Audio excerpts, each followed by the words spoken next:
Assalomu alaykum, bizni kuzatib boruvchi qadrli obunachilar. Xudo xolasa Tunuka baza jamoasi 2026-yilda yana ishlarini yana ham qizg'in davom ettirmoqda. Hozirda biz Andijon viloyati Ko'makay tumanida juda ham ajoyib ko'rinishda bo'lgan tunukafonlarimizni qilib bermoqdamiz do'stlar. Agar sizlarga ishlarimiz qiziq bo'lsa, bemalol murojaat qiling shu ekranda chiqib turgan nomerlarga. Agar musofirdan bizni kuzatib borayotgan qadrdonlarimiz bo'lsa, bemalol WhatsApp, Telegramlarimiz ishlab turibdi. Inshaalloh aloqaga chiqsangiz, sizga qilgan ishlarimizdan tashab beramiz. Albatta uyingizga yarashadigan fasonlarda sizga yoqadigan qilib arzon narxlarda tunukafonlarni qilib beramiz qadrdonlar.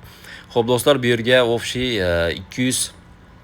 280 kvadrat atrofida tunuka ishlatganmiz qadrdonlar. O'zingizlar ko'rib guvohi bo'lishingiz mumkin. Xoralarini, ya'ni apshikalarni ham o'rab, bu yerni oq rangiga, ya'ni mokriy rangdan aralashtirib chiroyli holatda qilib berganmiz.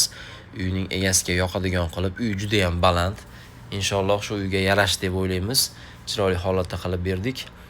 Agar vodiydan bo'lsangiz, bemalol murojaat qiling. Albatta sizning ko'nglingizga yoqadigan qilib, xudo xolasa Tunuka baza jamoasi ishonchingizni oqlaydi. Sizga ko'plab tunukafonlardan qanday holatda, ya'ni oq rangli deysizmi, xohlagan rangingizda xudo xolasa tunukafon qilib beradi do'stlar. Oldingi holat xuddi shunaqa DVP bo'lgan edi. Bu yerlarni polniy chiqarib tunukafon qilib berdik. Sog' bo'ling, salomat bo'ling.